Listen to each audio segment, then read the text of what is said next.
Bom, nós vimos no nosso vídeo anterior os monossacarídeos, né? Nós vimos a definição de carboidratos, aprendemos que os carboidratos são compostos orgânicos, na sua essência constituídos por carbono, hidrogênio e oxigênio.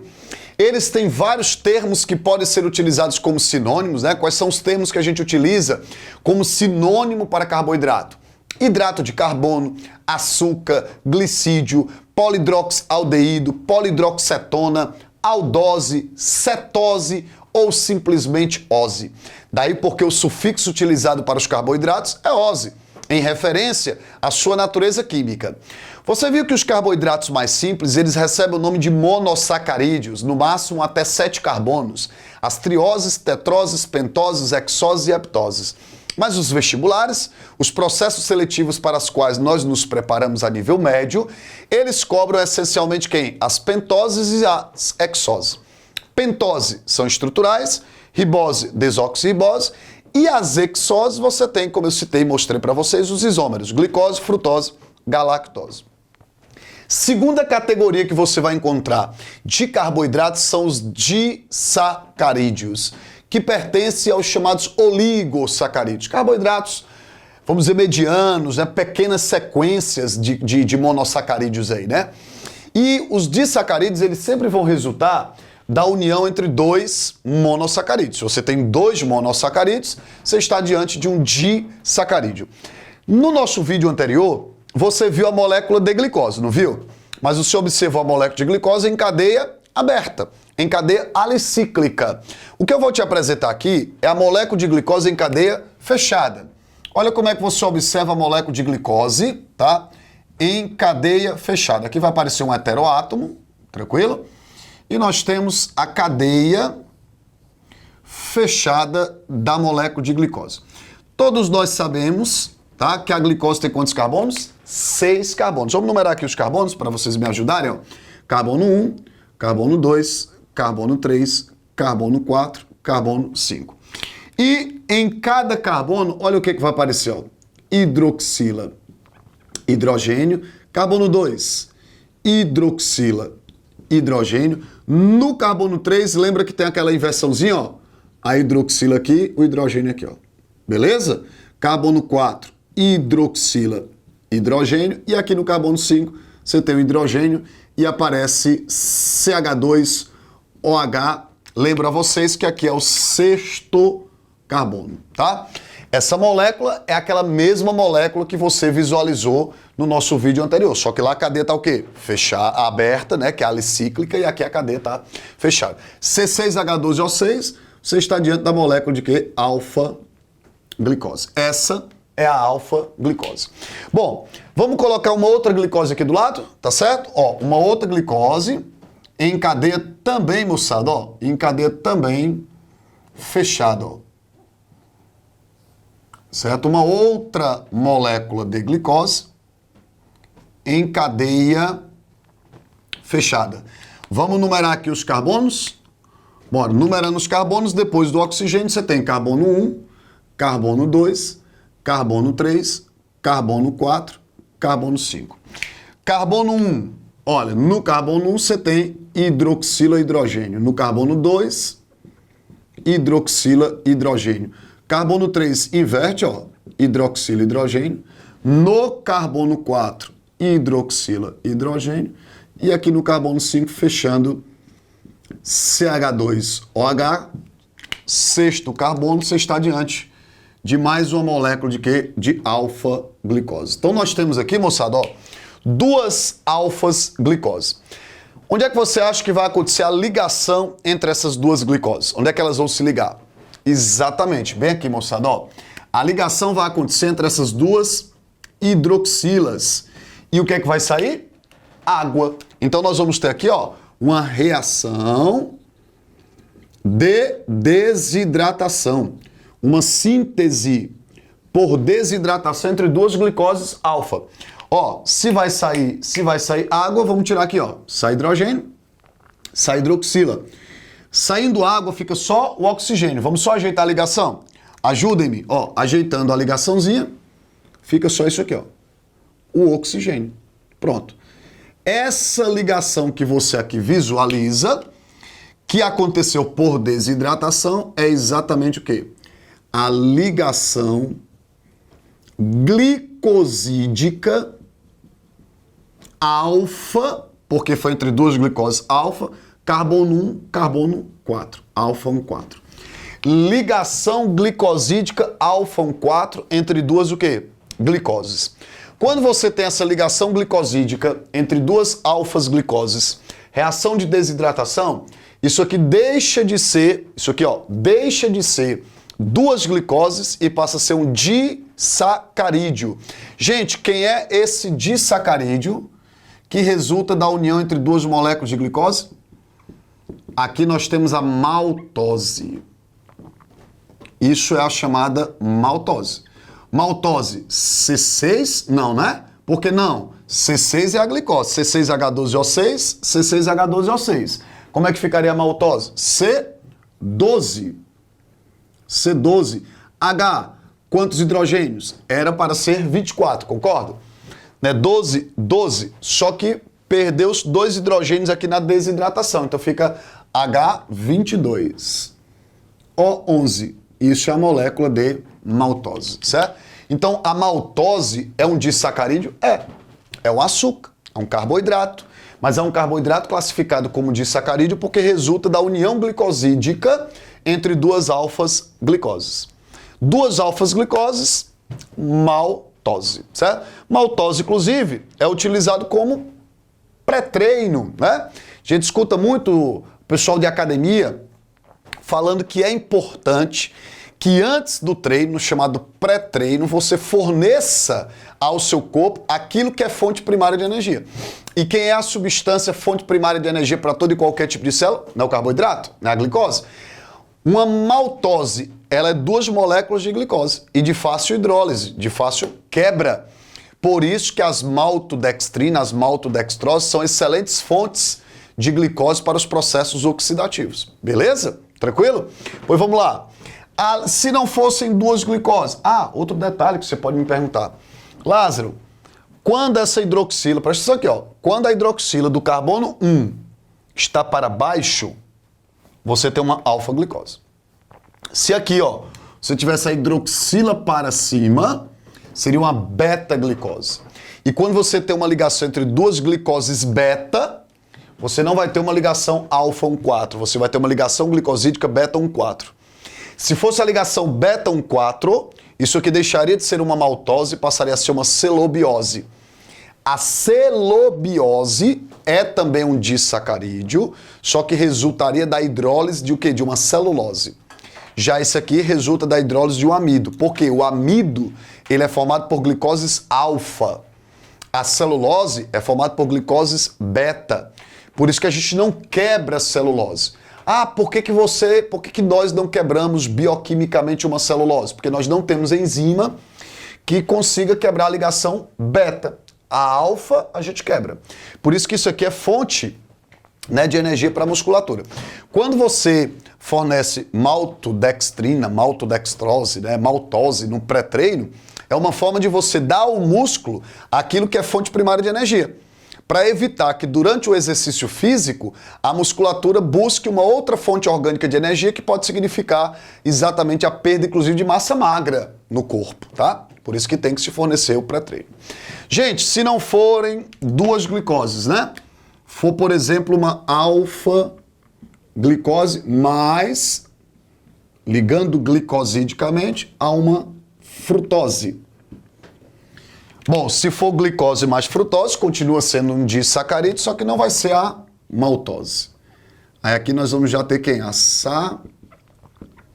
sacarose.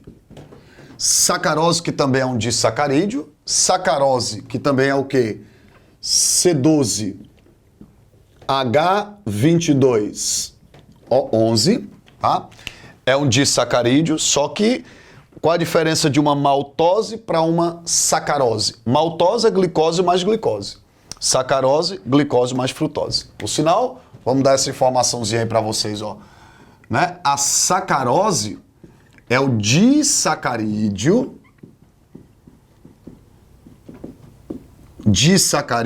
transportado sob a forma de seiva elaborada.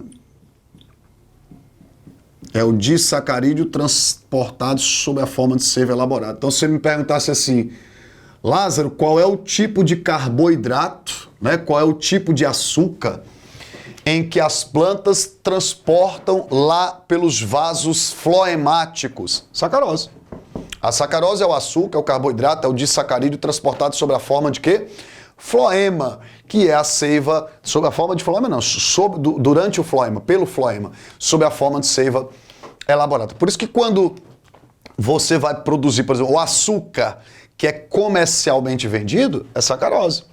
E no Brasil, extrai-se sacarose dos colmos da cana-de-açúcar. Quando você pega os colmos da cana-de-açúcar, lá do floema, faz essa extração, purifica, né, mesmo que não se refine tanto, purifica-se e tem isso aqui. Aliás, o açúcar, quanto mais purificado, quanto mais refinado, mais ele é só isso.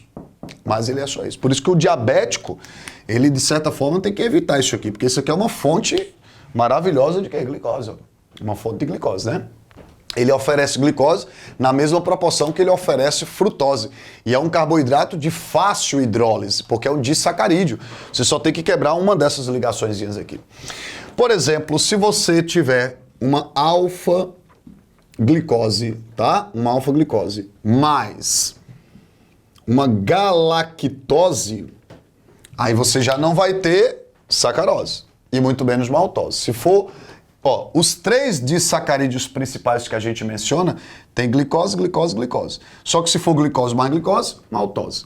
Se for glicose mais frutose, sacarose. Se for glicose mais galactose, aí você estará diante de quem? Da lactose. Ah, Lázaro, então eu posso dizer que a lactose é um açúcar? Claro, um carboidrato. Só não é um monossacarídeo, é um disacarídeo.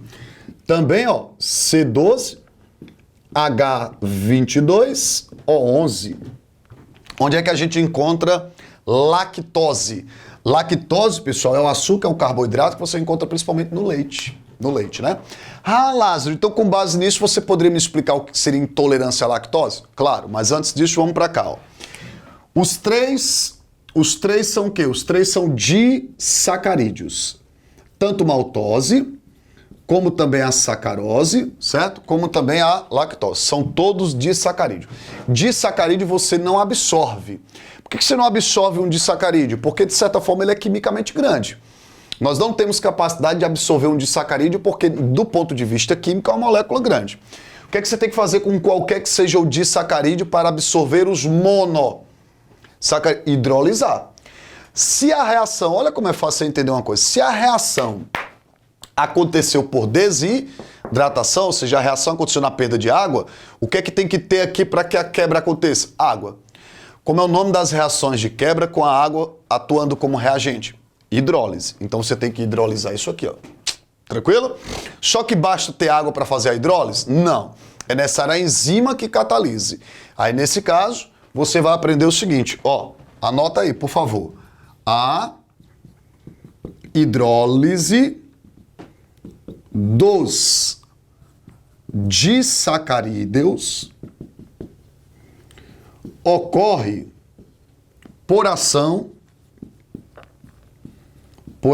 das disacaridases, por ação das disacaridases. Quem seriam as disacaridases? Pela etimologia, disacaridases, certo? São enzimas, ó, as disacaridases são enzimas que atuam na quebra de quem? Dos disacarídeos. Quem são as disacaridases? Me ajuda a citar. Vamos lá. Maltase é uma disacaridase. Vai quebrar a maltose. Quem mais? Sacarase é uma disacaridase. Vai quebrar a sacarose. E lactase. Então, olha só. Maltase, sacarase, lactase são disacaridases que vão promover a hidrólise, vão catalisar a hidrólise, né, dos disacarídeos. Lázaro, onde é que isso acontece? No duodeno. Então, ó, a hidrólise dos disacarídeos ocorre sob a ação das disacaridases presentes no suco entérico. No suco entérico. Que atua no duodeno. Anote. Que atua no duodeno. Então, olha só. Nós temos 4 importantes sucos digestivos. Lázaro, quais são os 4 sucos digestivos? Suco salivar, que atua naturalmente na boca. O suco gástrico, que atua no estômago. E lá no duodeno nós temos 2 sucos, o pancreático e o entérico. Como o próprio nome já diz, o pancreático quem produz é o pâncreas, ele é o mais rico de todos os sucos pela natureza enzimática dele, e o suco entérico. O suco entérico é o 4º, produzido pela própria mucosa do intestino, atua no próprio duodeno, certo? E o suco entérico, além das peptidases, das nucleotidases, né, que ele possui, ele tem as disacaridases. Então, quebra de disacarídeo, pessoal, só vai acontecer aonde? Lá no teu intestino delgado, mais precisamente no duodeno, por ação das enzimas entéricas chamadas disacaridases, maltase, sacarase e lactase. Bom, com isso, ficou claro para a gente entender o que é intolerância à lactose. Não confundam intolerância à lactose com alergia ao leite. Um processo alérgico, ele é um processo mais delicado. Um processo alérgico, ele está associado ao fato de que imunologicamente o meu corpo ele pode reagir à presença de alguma substância considerada um alérgeno. Lázaro, como assim? Explica melhor. Qualquer substância pode ser reconhecida pelo teu corpo como sendo um alérgeno. Tudo aquilo que é reconhecido pelo nosso corpo como alérgenos faz com que células, entre elas mastócitos, basófilos, eosinófilos, depende da situação, normalmente mastócitos, produzam histamina. Toda reação alérgica é uma reação histamínica, porque você vai despejar a produção de histamina em consequência ao reconhecimento de uma substância como estranha. Então eu posso sim disparar uma reação histamínica alérgica ao leite. Mas quando nós temos reações alérgicas ao leite, não é ao carboidrato do leite, não é à lactose, é a caseína, que é a proteína do leite. Quando se fala em intolerância à lactose, você não está com um quadro alérgico. A intolerância é um distúrbio digestivo. É quando você está, presta bem atenção, com ausência ou deficiência dessa enzima aqui, ó. Dessa enzima chamada lactase. Então, o que é que vem a ser um quadro, né? O que é que vem a ser um quadro de alergia, certo? De alergia ao leite. É quando você tem uma reação histamínica à proteína do leite, que é a caseína. E o que é uma intolerância à lactose? É um distúrbio digestório. Intolerância à lactose é a ausência ou deficiência de uma importante enzima entérica chamada lactase. Se eu tenho deficiência ou ausência da lactase, o que é que vai falhar digestoriamente lá no meu intestino delgado? A quebra da lactose. Lactose não quebrada é lactose que não vai ter seus monossacarídeos absorvidos. Então, se eu, por exemplo, que sou intolerante à lactose, insistir na ingestão de alimentos que contêm lactose, por eu não quebrar a lactose, ela vai se acumular no meu intestino. E a lactose, quando se acumula no intestino, ela vai para o intestino grosso. E ao acumular no intestino grosso, gera hipertonicidade do meio. O meio fica concentrado. Essa hipertonicidade do intestino, devido à ingestão de algo que não foi hidrolisado, provoca exatamente as diarreias osmóticas. Por isso que uma das principais consequências de quem tem intolerância à lactose é a diarreia osmótica. Ficou claro isso para vocês? Que a intolerância à lactose não tem relação, né, com a alergia ao leite? Porque a alergia é mais a proteína do leite, tá certo? Então essas são as disacaridases, elas vão ter que quebrar exatamente isso aqui, ó, para que você possa absorver. Ah, outro detalhe é que existem pessoas com graus de intolerância. Porque eu posso produzir a enzima lactase, numa quantidade menor do que você. Nós dois somos intolerantes à lactose, mas o grau de intolerância não é sempre o mesmo, porque está muito relacionado à quantidade de enzima dessa aqui que você produz ou que não produz, né, de forma alguma. Ficou claro isso, moçada? Espero que disacarídeo tenha sido compreendido aí por vocês. É um dos grupos importantes de carboidratos, está dentro dos oligosacarídeos, né? E nós veremos no próximo vídeo da gente os polissacarídeos, que são os polímeros. Aí seriam os carboidratos mais complexos, né? Os carboidratos maiores, os carboidratos de maior massa molecular. Nós nos encontraremos no próximo vídeo sobre polissacarídeos.